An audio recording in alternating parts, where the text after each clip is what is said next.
everybody. Oh, that's some nice round of applause. Thank you so much. I'm Ricky Camilleri. Our next guest is the wonderful comedian, showrunner, filmmaker, author, and owner of her very own personal sex robot. Whitney Cummings, in her new specials, explores feminism, technology, and again, gets her own sex robot. Let's take a look. Ladies and gentlemen, Whitney Cummings! Lots gone on in the past year. I don't know if you noticed, but people started caring about sexual harassment all of a sudden. I want you guys to know, I get it. Of course you want to touch women. They're impossible to resist. I relate to your frustration because sometimes I will see a service dog at the airport. Because I'm gonna pet that fucking dog. I mean, it's a dog. It obviously wants it with that adorable little butt. I can see its butthole. If that's not asking for it, I don't know what is. Could you come forward a fucking inch? I have a girlfriend, she carries a taser that looks like a tube of lipstick. I argue the best weapon against an attacker, just regular red lipstick. Put it in your back pocket anytime a guy's hovering, creeping around, just take it out and just start putting it on. Just like, is that what you want?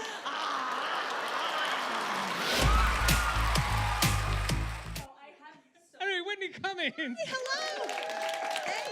Hey. Hi. Hello.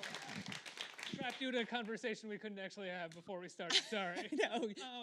Whitney, I'm so happy to see you. Thank you so much for being Thank you here. for having me. You're always so nice to me. I love coming here. Well, your specials are always so wonderful to talk about. You're I agree. hilarious. There we go.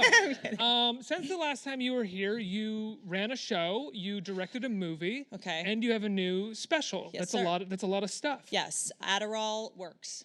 I'm just kidding. I do not take it. That was a joke. Okay, we got to warm you guys up. Sex robot. When did you first start getting interested in sex robot technology? And let me be very clear about this. She has not had sex with anyone. So she is a robot who has not had sex, and I put pantyhose on her so that will never happen. So she's basically like a Ken doll at this point. Chastity belt Yes, that's pantyhose? right. Yes. Just in case I leave her alone anywhere, she's fine. But you know, I found myself making this special at a time where it's sort of comedians are scared to talk about things.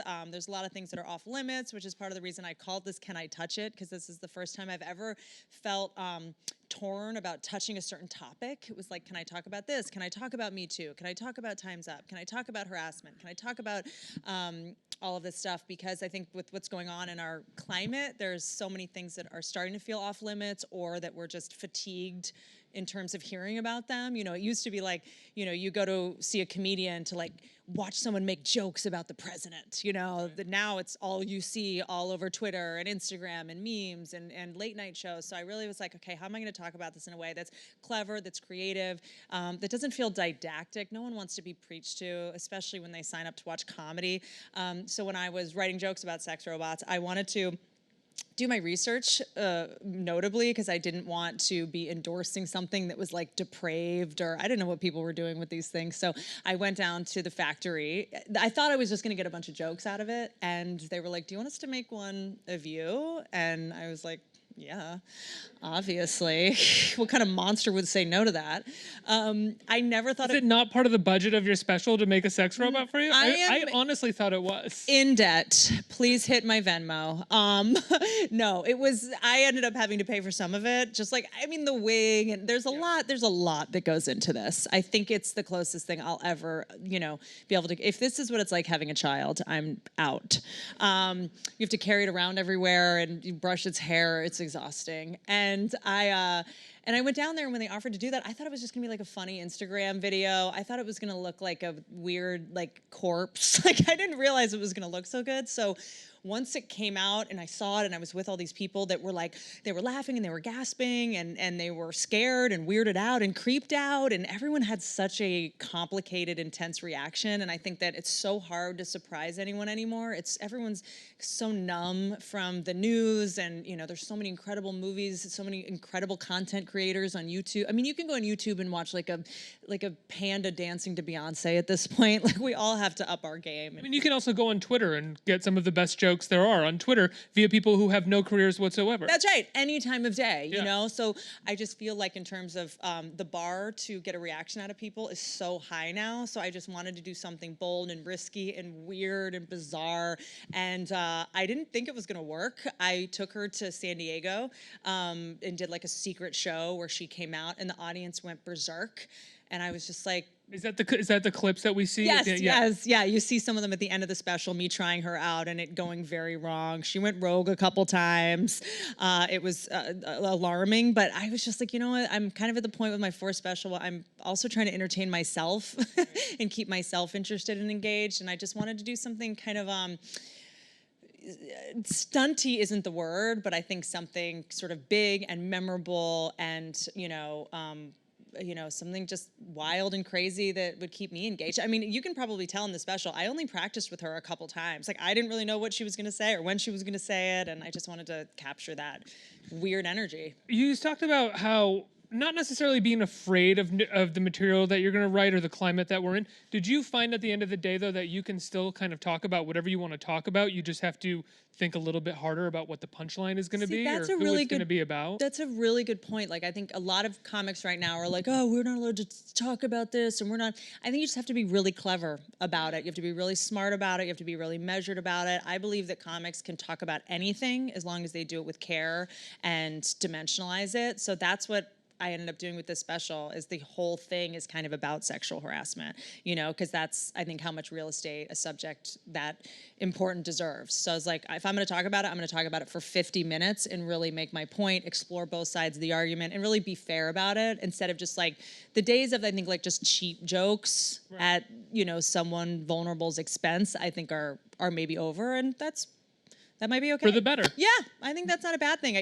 I think nobody likes to change. Nobody likes to, when things get harder or when targets get smaller, it makes everyone have to elevate and edify a little bit. But I think that's a good thing. I think that. But that said, within the special, you're also not afraid of talking about, I don't want to necessarily say the other side of it because that feels like equating sexual harassment with the women that you sort of poke fun at in the special. Mm-hmm. You're not poking fun at women who are getting sexually harassed or assaulted, but you sort of say women who aren't doing the movement any favors. Yes. I just feel like we're in this moment in time where it was like all men versus all women, which was just like, what? How did this happen? That is not at all. I think this was. There's no nuance between. That's right. Like all men are scumbags and all women are like unable to. Heroes and brave. Totally. Yeah. So I just think that we have to, and I think that a lot of guys I know started shutting down because they started sort of being like, well, wait, is Asia Argento? I don't even know. Yeah, Asia Argento. Did she speak for everyone? And it was like, no, there's nuance in this. Not every, woman can be summed up by one woman, and one doesn't mean all. And all women are different, believe it or not, and have different opinions. I had a rude awakening when I started touring with this material because I think it's really important for material to work everywhere. Like, you can't just have it work in New York and LA. So I did 45 cities. I went all over the country. I was in Houston one night, and I was talking about, having a guy slap my ass at work or something and working on material around that. And this older woman just yelled out, "Take the compliment and move on."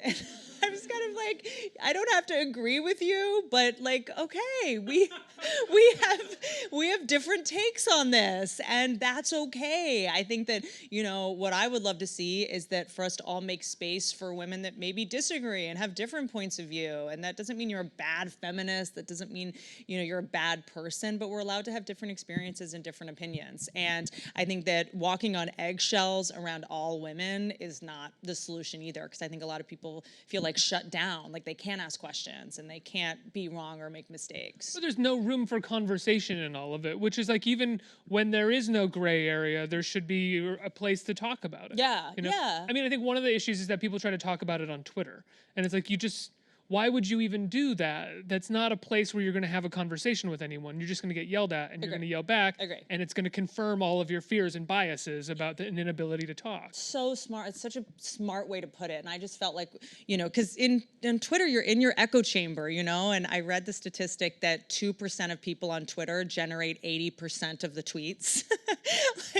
And it's like, we have such a distorted view of who's speaking and what everyone's opinions are. You know, so I really want to make sure this special felt fair. I really want to make sure this wasn't like a man-bashing special. You know, I know a lot of really good guys that are just kind of trying to do the right thing, but want to be able to ask questions at the same time. So I tried to navigate it with levity. And I don't know if anyone noticed or cared, but like when this was happening, I really kind of stayed off Twitter. And I was like, you know what, I'm going to save all this for the special. This cannot be reduced to 240 characters or however much it is. It's just too complicated a topic. So I really wanted to wait until I was able to give it the attention it deserved and explore it from all angles. It was hard to wait, you know, like you just want to get that tweet out sometimes. But when you say fair, do you often think about, is a conservative audience going to like this as well as a potentially liberal audience? Do you consider, is that what you're thinking about when you think of fair? That's a really good question, and I try not to think about that, but in terms of like men and women, you know, like I didn't want to do a special that was just like, here's all the things you guys are doing wrong, you know, women make mistakes too, myself included. I used to, I feel like, be kind of sexist in the stand-up I did when I was younger, you know, it was easy to go like, well, men are like this, and women are like this, and women want to get married, and men don't. Like I had a lot of those reductionist thoughts myself, because they're kind of an easy, cheap laugh. You know, I had done that before.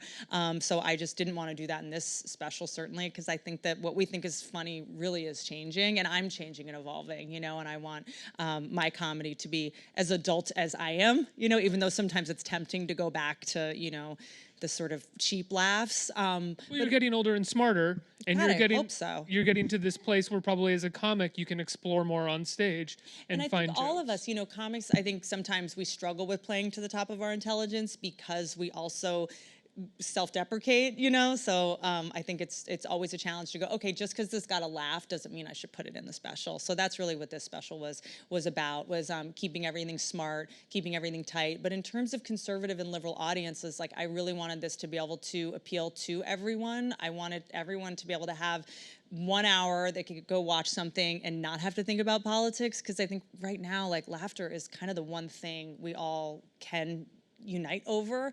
I take a lot of pride in being able to go to any state in the country, have a couple thousand people in one room all laughing at the same thing, regardless of how they voted or what their politics are. Because right now there's so much to disagree on that I take a lot of pride in bringing everyone into a room and having them all be able to just unite for an hour. You were one of the co-showrunners of the Roseanne reboot. Yeah. You wonderfully got me to go see. I did. I got him tickets to come watch a taping. How was that for you? It was interesting. I had never been to a live TV taping before. What was that like? I don't want to. So here's the thing. I want to answer this question honestly, but in no way do I want to seem ungrateful for the wonderful gift that you gave me. But they're boring. They are devastatingly boring. They're so boring. But at least you know that there's actually an audience there, because I think a lot of people think that there's like laugh tracks now. Yeah. But it was cool to be with all those tourists from Atlanta. Don't get me wrong, like prior, like, I mean, I grew up loving that show so much. So like I got to take a picture on the couch and you walked me through the kitchen. It was like a really amazing experience. But you sit there for 2 hours to wait for one scene. Yes. You know, to tape twice. And that scene is not funny in person. Ever. Ever. I mean, it's so, I mean, you're literally watching paint dry, and I mean that literally because we had to repaint the set every Thursday night to get it to be that signature green color. But you probably witnessed the electric reaction of people. You know, they were so excited for the show to come back, so that made it particularly heartbreaking and devastating that this was the way that ended. But I think I can get you tickets to the Connors. I think a more important question, though, is not how was it for me, but how was it for you? The opposite of boring. It was a lot of excitement and not the good kind. I think that, just in terms of what we were just talking about with the special and how comedy unites us, it's the one thing we can all agree on, that involuntary reaction where you're surprised, where you're delighted, where you're, not thinking about your problems, you're not thinking about your bills, you're not thinking about politics. And we all really wanted to make a show that was going to talk about how families were being torn apart by the election. I was going through it. I have family members that voted differently and refused to have Thanksgiving meals together and refused to see each other. And, that was a way that, me and Wanda Sykes and Morgan Murphy and Norm Macdonald and all these comics, we wanted to sublimate what we were going through into this show that we all grew up sort of loving and relating to. But Norm, yeah. My hopes and dreams dashed with one tweet. There was It was a lot of tweets, like 500 tweets. There was one person who was not going to let that happen. Not on board with the plan. It was particularly devastating, to go through that. But it is what it is. Outside of that, though, did you find? Because I thought that the episodes that I saw and the one that I saw live were trying to find a middle ground while at the same time not be passive. They were trying to, in some ways, provoke while also presenting two sides of an argument. Yeah. Did you find, though, that because she ended up tweeting this horrifically stupid, racist tweet, that you ended up taking a bit more flack for presenting a conservative ideology? I mean, all of a sudden everybody started really hitting the show for being straightforward conservative, and it really wasn't. That's a really good point. I think it's like you can't really separate the art and the artist anymore. And, Twitter, I think that people that, are on shows like this just probably should not be presenting their personal views, because I think now you can't separate the show is also called Roseanne, so it was probably even harder to divorce the person and the character. That said, she wasn't writing it. That's right. That's right. And I think it's particularly unfortunate because it did, I think when it first came out before, if you didn't know about the old tweets, which I had not, read, that would have helped you already see the show through a conservative lens, I think it did feel really balanced and did feel kind of refreshing. And, I think that it also felt authentic because a lot of people were trying to put shows on the air about what had happened and the red states, which are not, I'm going to be honest, like a lot of, writers in Hollywood are in their liberal bubble, and it's very, it can get very discriminatory about other parts of the country, and people with opposing viewpoints are not represented on television unless it's like a joke or they're stupid or, and I have a lot of family in red states and I don't think they're stupid. And I think that given the circumstances, they made the choice that they thought was the best choice. And so I thought that was an interesting area for tension and comedy. And I think a show that portrayed liberal actors playing conservative people would have felt hokey and false and opportunistic and silly. So it made a lot of sense to, be authentic, to use the original, obviously, Roseanne cast and concept. And I loved that the theme was always just because we're poor doesn't mean we're stupid, which I always appreciated because I grew up without money. Yeah, but that said, their conservatism within the show was not linear. I mean, it wasn't a straight line conservatism. Yeah. They had things that they went back and forth on that they discussed. Yeah. It wasn't. I never understood that reboot as being a strict conservative message. But I think your point is exactly right, that once she started posting about it as in real life, it all of a sudden became like a right-wing show. And it's like, this is not what we signed up for. We wanted sort of something balanced and nuanced and complex and thought-provoking. But you left the show prior to it really finish airing, right? I did, with aplomb. Yeah, I was like, I finally learned how to see red flags after ignoring so many of them with men in my 20s. So I finally figured it out at 35 years old and hightailed it out of there. But which was heartbreaking because Laurie Metcalf is like my hero, and John Goodman. I was like shaking every time I was around him. It was so surreal, and it was. That was the one thing about the taping. Sorry, I don't mean to interrupt you. Please interrupt me. I'm being boring. Is that I've seen Laurie Metcalf on stage, but Laurie Metcalf at that taping made every scene infinitely better.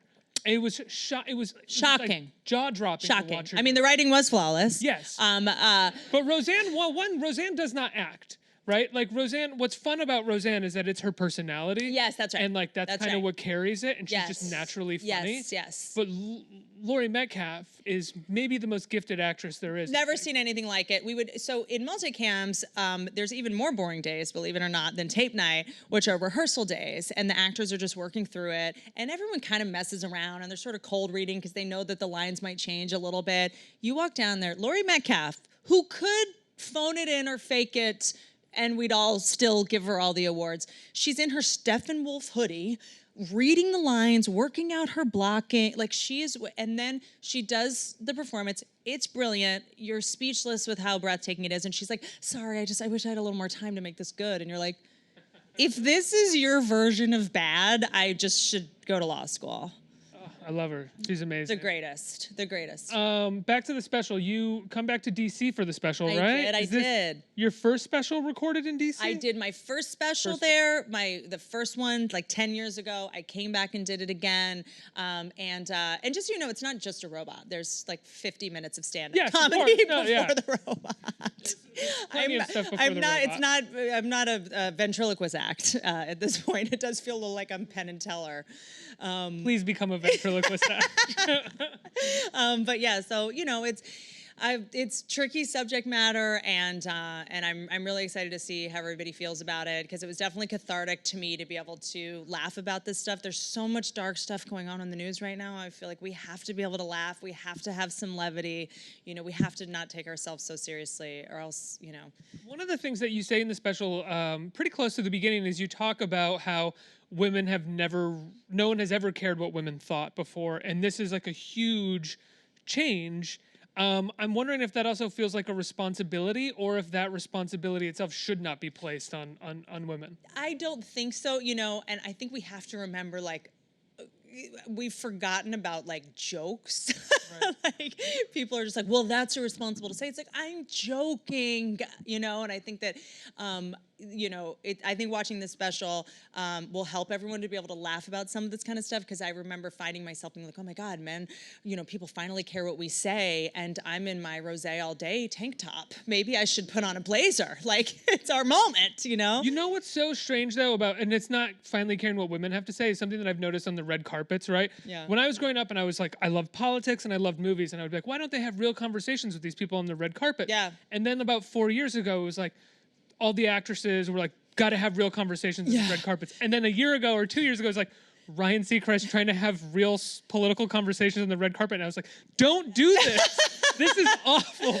Do not do this. And also, like, I find it is wrong crazy. forum. I know, totally. And I sometimes go on shows like this, and people will be like, well, let's talk about tort reform. And I'm like, I'm not qualified to talk about this. You know, please don't ask me about politics right now. Ross Perot is the most recent reference I have in my head. He's dead too soon. I'm sorry. It's a weird blessing and a curse, though, to be so politically Yes. motivated as a culture, while at the same time still so obsessed with entertainment and obsessed with celebrity, and trying to mesh the two in some sort of weird way. Clickbait, so they're looking for some clickbait thing on a red carpet. But I think the ultimate theme of this special, and the ultimate thing that I would be passionate about, is we should be able to be whatever we want. There's room for the Real Housewives. There's room for selfies with bikinis on.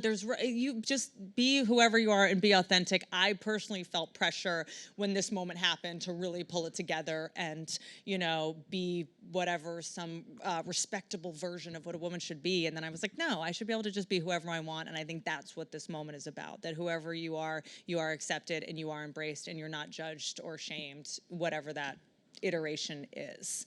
You know, if that makes any sense. So makes perfect sense. That's what I was trying to do. A question from Twitter. It's when are you going to create a new sitcom? Because I freaking love Two Broke Girls. It was hilarious. Thank you.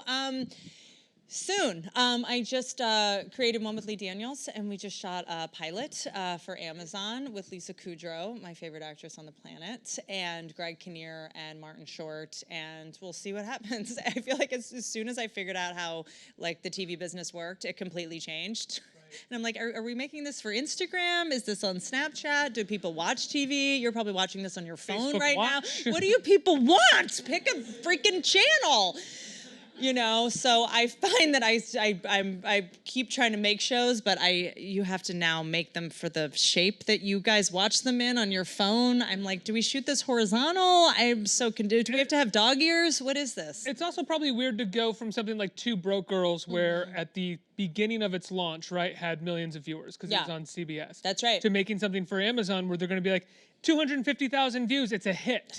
That totally, and it's like, oh, I'm like, how did you find it? They're like, well, I was buying toilet paper, and then I saw an ad. Like, I don't even know, you know, so it's a wild ride. It's a very wild ride. Search for Lee Daniels as the butler. Yeah, look for that. And then, did you mean? Yeah, I don't really know how anything works anymore in terms of how people consume media, social media, television. So your guess is as good as mine, sir.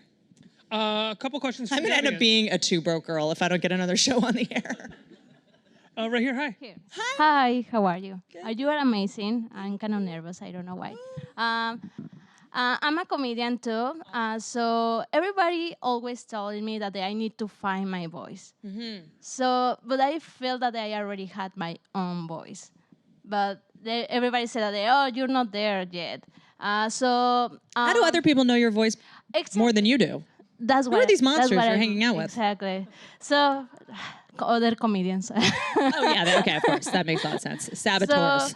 So, what word do you need to have? Do you need to put in a comedy special to make your own? Like how the people perceive you and how you see the world in general. Yeah, I mean, that's a really amazing question, and I feel like as soon as you find your voice, you maybe grow and change and evolve too, you know. So I think I never want to feel pressure to have the same voice I've always had, you know. I hope my voice changes, and that means you're growing and getting better. But you know, I think that for me, it was really doing crappy rooms, small rooms where you felt safe and you didn't feel pressure, and also rooms where there weren't comedians standing in the back. I found it took me a long time to get good at stand-up because I was so worried about what other comedians thought of me. And comedy is one of the only professions where as soon as you start, you might be following one of your heroes. I mean, I still walk into the cellar and I see Colin Quinn and I'm like, oh God, you know, like you're all of a sudden, you know, on stage with your heroes when you're not at their level yet. So you're feeling, you know, pressure to maybe do an impression of a good comedian instead of authentically what's funny to you.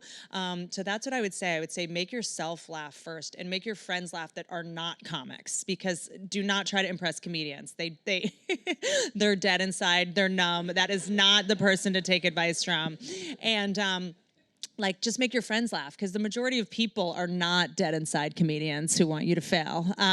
So I think that's really important. I also, I had this breakthrough moment once. I was on stage and I had a guy just cheat on me for real, and I had just found out. And I went on stage and I kind of threw all my things out the window that I thought worked. You know, I'd go up and I'd say my joke and I'd move my hand this way and then my punchline would come, and I was just like really emotionally raw. And I got on stage, it was like midnight at the Comedy Store in LA, and I was like, and this guy, and he just cheated on me, and should I text him back? Like, I kind of just had like a meltdown, and this woman yelled out, there were only like 3 people in the audience, and she just went, girl, silence is the only language men understand. And I remember going, oh my God, that's such a good point. And I started riffing on what she had just said. And it was the biggest laughs I had ever gotten, you know, because I was just organic in the moment. And I was talking about things I didn't know that much about and things that I cared about. And that woman, I'll never know her name and I'll never know who she is, and I will always be grateful to her because she threw me off my game and she gave me the gift of forcing me to talk about something I was actually interested in instead of what I thought people wanted to hear. People want to hear about politics. They want to hear about airplane food. They want to hear about religion. No, just talk about things that you actually care about. That's what worked for me. And silence is the only language men understand. It really is. I was laughing because I was thinking about myself for a second. I was like, yeah, that is true. So true. Yeah. Don't respond. Just do not respond if you take anything from this discussion today. What's the matter? What'd I do? Why aren't you talking to me? What's going on here? Just let them spin out. And so I just remember, like, oh my God, that woman in the audience probably saved me so much time because she gave me the gift of, like, as soon as I was authentic on stage, people started laughing. And I never would have learned that had someone not heckled me. Next question. Hi. So I know you have been a foster parent to animals in need, which I really admire. So I was wondering how you choose which animals that you're going to foster. That's a really good question. And I don't feel like I'm ever conscious when I choose them. It's usually like, this dog's about to be put down. And I'm like, God damn it. Bring him over. It's usually how it works. I've definitely, Instagram is a bad for me because whenever I go to the Discover page, my algorithm is such that it's all like animals. So if I see one that says like about to be put down, I'll just go get it. What's the most pets that you've had at once? How dare you? You're trying to get me in trouble. I am above the legal limit, so I can't answer this question publicly. Because I didn't know there was a legal limit. Oh, yes. I didn't either until they came by for a visit. Yeah, that's why I don't put everything on Instagram. People don't know. I'm like, look at me and my 2 dogs. 50 in the basement. I've had a couple. I definitely hit rock bottom when I was explaining to animal control. I'm like, but this one's a pig. It doesn't count. It's like, ma'am.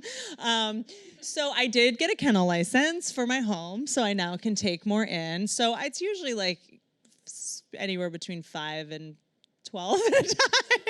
That's amazing. Yeah, but I do have a community of foster, parents that we sort of switch around, and if they need training, they go to this guy Stephen Baldwin, who maybe you know from my Instagram, and so we rotate, we move them around. But yeah, I'm gonna shut my mouth before I get myself into trouble. One more. Hello. How are you? Good. So you've been well known like the last 15 years in entertainment. So I was just wondering what has been the most valuable lesson you learned so far in the industry? Oh my God, you just made me feel so old, and thank you. 15 years, really? That's wild. The most valuable lesson I've learned, sorry, my vanity just made me forget everything you just said. The most valuable lesson I've learned, read someone's tweets before you sign up to work with them. Read all of them. Get the psychological profile of the person you're partnering up with. Wait, the Roseanne... Sorry, I don't mean to interrupt you. I love when you do. I'm serious. We'll come back to it. Thank the you. Roseanne thing sort of announced this whole idea of cancel culture that everybody started talking about. Do you think that's kind of where it started? I mean, maybe there was something before that, but that was when it really hit. And I Yeah. think there a bunch of like sort of weird right-wingers on the internet started going after like James Gunn and trying to get him canceled at Disney, and all that started happening. We got rid of John Wayne, thank God.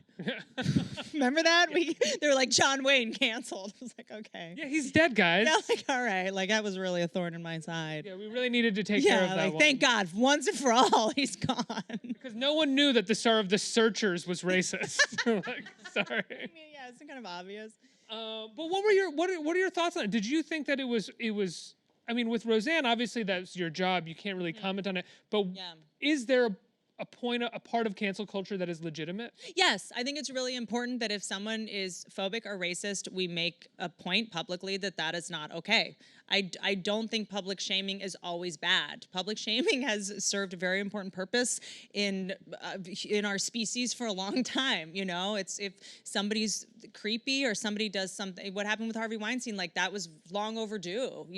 And I remember hearing rumors about that, but going like, oh, well, that was 15 years ago. I was on VH1. What was I gonna do? Say something? So public shaming can be a gift, and it can I think protect innocent, vulnerable people who might not have a voice and send a message of how it's okay to behave and not okay to behave. So I think it has positive elements, but I think we're kind of intoxicated by this self-righteous indignation machine right now, and I think sometimes we do throw the baby out with the bathwater and take context out of things. And do we need to cancel Picasso? Like, I don't know enough about the situation to weigh in, but I think sometimes it does feel like we're just going for that like adrenaline, self-righteous hit of judgment and taking people down for the sake of taking people down. So well, it's like if you want to have a conversation about Picasso or John Wayne, and who they were means to their art and how we still celebrate their art and what it means within those worlds, the art world or in the movie world,